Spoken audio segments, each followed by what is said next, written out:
Hey guys, Hans Hobbies, and this is a review of the Redcat Wendigo. This is a brushless powered four-wheel drive rock racer that you can get for between 360 to 380 depending on where you buy it and when. Um, and I know what you guys are thinking. You guys are thinking, what, almost $400 for a Redcat entry-level vehicle? Well, I will tell you that this is not exactly an entry-level vehicle. This is just right off the bat. You need a little bit more experience to control this truck and have to really enjoy this truck for what it is. But before we get into all that, we'll talk more about that in the driving segment. I want to talk about a few of the stuff it comes with before we dive into the truck.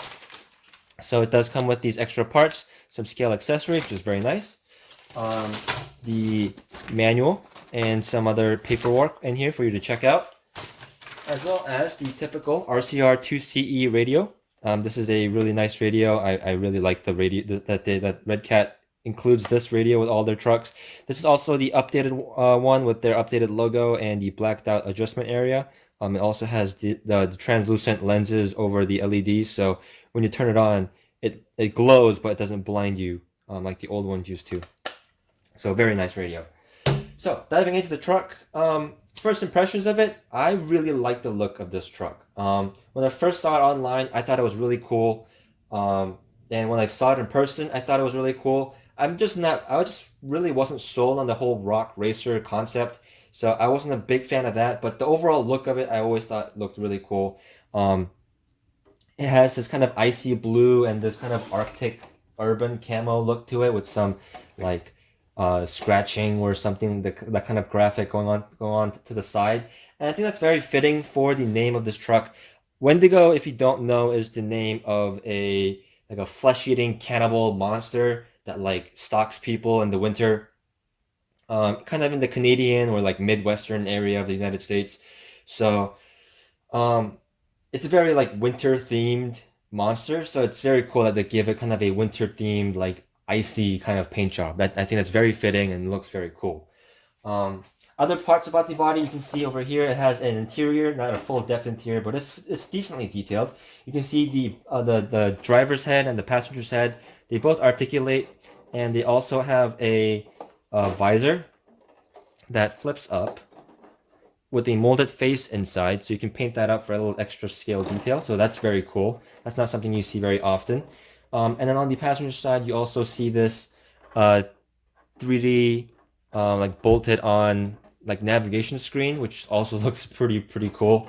On the driver's side, it's just a simple driver head. The steering wheel is just molded into the interior, but the interior and detail of this thing looks really cool. And it looks fantastic even when it's driving around. Some other details about it, you see this kind of deadbolt style cage that's bolted to the top of it, with the Lexian panel on the top for a little bit extra color and just make it into the roof. So that's very nice. The plastic is pretty sturdy, so I'm not too concerned about it getting too beat up, so that's nice. The one thing that's better than the deadbolt though is one, it has extra scale details back here. You can see the radiator fan detail here. The fuel cell area here is also a separate molded piece that you screw onto the body. Ironically, the high lift jack is a sticker, but this part is a separate part, which makes it look a little bit nicer than if it was just a molded piece into the Lexan. And then when you do paint clear bodies of this, it makes it a lot easier to paint as well. So that's nice. But better than the deadbolt, it has this area in the back opened up. So it's a lot easier to reach your body clips than the deadbolt was. With the deadbolt, you had to really cut away some of the rear cage in order to reach the rear body post, which was a little bit frustrating. The overall shape of the body is very similar to the deadbolt. It has that kind of dovetail design, which looks pretty cool. On the front, it kind of has a mix of a Bronco or a Scout kind of look to it. The grill, the grill is unique to the Wendigo.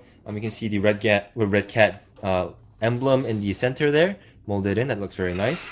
The headlight buckets and the lenses are the same as the Gen 8 Scout. And I believe the dimension of this grill is also the same, so they might be interchangeable. Don't quote me on that though. But it does look really nice. The hood area has kind of a Bronco-ish look to it, and overall it's a really nice looking body. I could go on and on. about just how great this body looks. But you guys want to see underneath the truck, and taking the body off, you can see everything's just bolted on the bottom there. You can see a pretty familiar chassis if you're familiar with the Redcat Gen 8. It is basically the exact same chassis as the Gen 8. It has the same transmission, same transfer case, same chassis, same shock mounts, same bumper mounts. Basically, the main center of it is exactly the same as the Gen 8, which means it's going to be really easy to find parts for this thing. Parts are readily available, and a lot of the upgrades that are meant for the Gen 8 chassis will fit directly on the Wendigo, which is nice. The parts that are different are the shocks. These shocks are much longer and beefier. They're also different lengths front to rear. The fronts are shorter than the rear, so it kind of has this kind of muscle car forward drake to it, which I personally think looks kind of cool. Not everyone will be into it, but if you're not into it, you can make it level because there's a lot of adjustment in the shock tower, so that's very cool. The rock rails here and like the floor pan area, that's different and unique to the Wendigo. The Wendigo also doesn't have the inner fender detail, which is a little bit of a disappointment, but not that big of a deal. So that is something to note. The bumpers are also different. You can see a stubbier and shorter bumper in the front, and same for the rear. Both front and rear bumpers have provisions for LED lights if you do want to put those in, so that's pretty cool. And then obviously the brushless motor system that's in here, that's very different. This is the same brushless motor system you'll see on some of their higher end 10 scale brushless vehicles like the RC MT10E and vehicles like that. This is a carryover from their Team Redcat days. The servo is the typical 25 kg Metal Gear servo that a lot of people use, and what Redcat likes to use as their OEM servo. That's a good servo, Metal Gear, waterproof, very nice servo. Underneath the chassis, you'll see a lot more differences. You can see the center plate here is the same as the Axe Edition or the V2 version of the Gen 8, so no hump here and no Redcat logos on the side. But it's a very smooth and nice belly here, so that's very nice. I believe the drive shafts are the same as the Gen 8. I'm not quite sure, but they do look to be about the same. The links are different though. The links are steel and unique to the Wendigo. The axles are unique to the Wendigo as well. They are 4-link in the rear and 3-link in the front because of the chassis mounted steering. And these new axles are actually really nice. They look really cool. They look very scaled. They look very tough. And I'm really excited to see how well how this axle will perform. One thing to note also is in the rear, the truck also features a sway bar. I wish they included a sway bar in the front as well, but they didn't for cost reasons. But it's not too hard to get a second set of those and mount them up front, so that shouldn't be a huge deal. So the tires it comes with is the same model as the Gen 8, the Interco Super Swampers, but these are in the 2.2 size, so they're much larger than the Gen 8 wheels and tires. The wheels are glue-on Raceline replica wheels, so pretty cool. A little bit disappointing that they aren't beadlocks, but I suspect the reason they didn't go with beadlocks is because of the brushless power that this thing's going to be put under. So that's a lot of rambling about the chassis and the features of it. You want to see this thing rip around and drive around, so let's take it outside and see how it does. Now the Wendigo being an off-road truck, obviously, I thought it'd be best to keep it on the dirt. Yeah, so I'm gonna mention it already, like right now. It's gonna flip over a lot just by the design of it, about how much power it has, the lock diffs, and etc. etc. It's going to flip over a lot. That's something you're just gonna have to get used to, and something you're gonna have to keep in mind while you drive this thing. But yeah, I decided to keep it on this dirt area for right now. Just to see how it would do in some general off-road dashing scenarios. And overall, it's a really fun truck to drive. And it handles mostly everything pretty decently. You can see it drives really well. Again, it'll flip over a lot, but the lock diffs do mean you can recover from crashes. It's just going to tear up your body and tires really bad.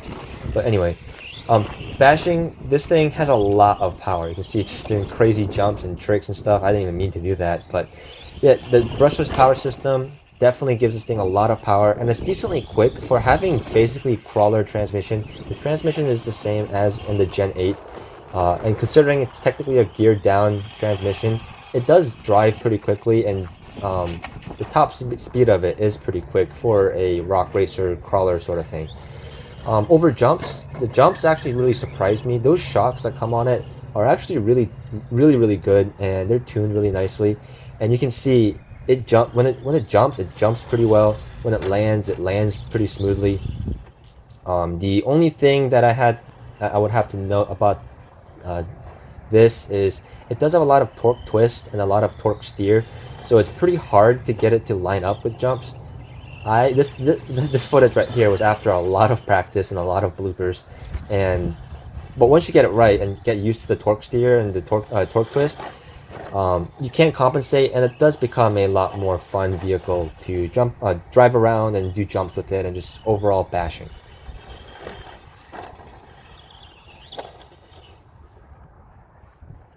Every basher wants to know how durable their truck is going to be, and to test that, you can see I have decided to do a really ridiculous durability test with this. Some people are not a fan of some of my crazy durability tests, but I decided to give this thing the absolute worst case scenario, the worst environment, and the most abusive environment, just to see what would break and how it would do in this kind of scenario.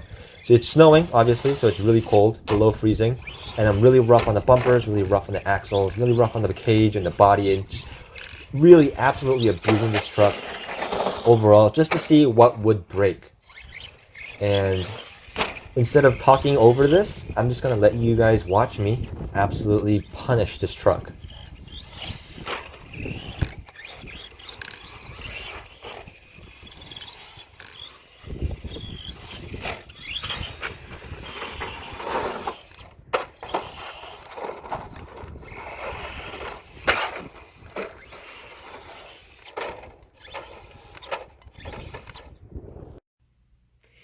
So we'll cut in here back into the garage just to kind of show you guys some of the parts that broke while driving this thing. You can see here the front clip of this chassis isn't actually steel or aluminum. The chassis for the most part is metal, but this front clip here where the front bumper mounts to, that section is plastic and also integrated into the front shock tower, and that part ended up breaking on me.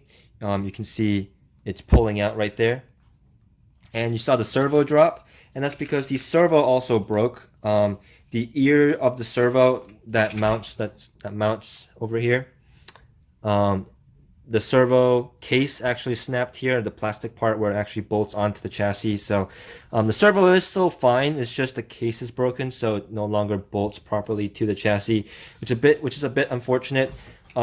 Luckily, Redcat does make this section in aluminum, so you can upgrade that if you do wish. And the servo isn't too expensive to replace, so that's not a huge deal. The other thing I broke, surprisingly, was a wheel hex pin.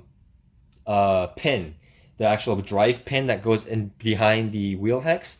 That actually got broken and crushed on my truck. So you can see this tire is spinning. Even though this truck does not have a diff, this wheel is spinning when the other wheels are not. So that was a little bit surprising for me, but all of that abuse came from the skate park, which isn't a typical environment that you'll be driving this thing in. So if you're driving it in just like a dirt surface on 2S LiPo and in not freezing temperatures, I think the durability of this thing was going to be pretty good. But back to the fun, back to the driving. So as you saw, I did end up breaking some parts, but this footage right here is literally right after bashing it and abusing it at the skate park, and it's driving with those broken parts, and you can see it still drives fine and performs great. But speaking of performance, out of all these surfaces that I drove this thing on and all the different environments that I drove this thing on, this environment right here is where I felt the Wendigo was most at home. Kind of like its namesake, this thing is an absolute monster through the snow, and just the absolute winter monster. It's the most stable this thing has ever been, driving on a loose surface like this. The tires provide excellent grip, and the truck actually does a really good job of plowing through and just staying straight through the snow.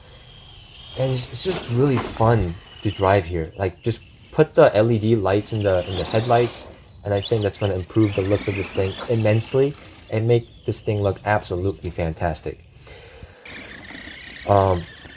So for me personally, I think this is going to be something that I keep around as a kind of a winter basher.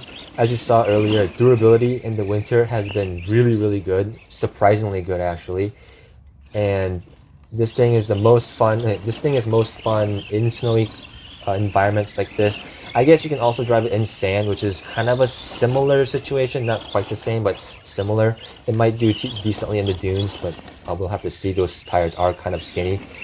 But in the snow, this thing is going to be really fun, and definitely something I can bash around while all my other trucks are in hibernation over the winter.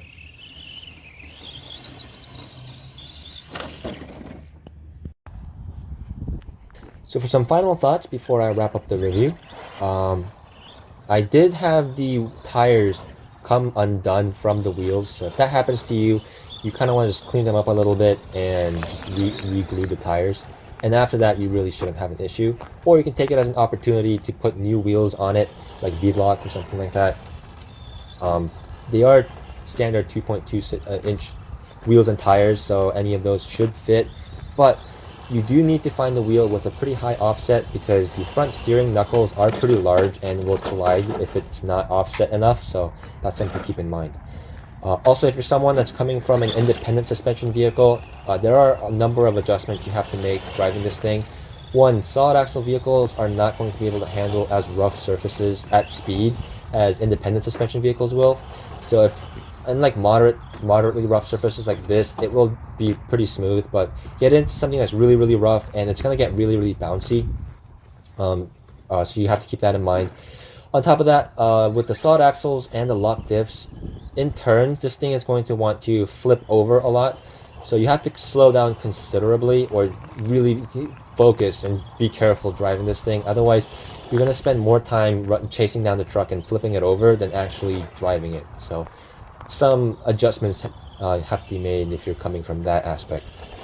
If you are coming from solid axle vehicles and you want this thing to be able to do the crawling thing and the bashing thing, it actually won't crawl very well. The chassis itself is pretty capable of crawling. Like I mentioned, it's basically a Gen 8 with different axles on it. So the chassis is capable of crawling, but the stock electronics are not. It's a sensor-less brushless system, so it's not gonna like driving at low speeds and at high torque situations. So if you're planning on doing a lot of crawling with it, I would suggest just getting the Gen 8 or some other crawler, or putting different electronics in it.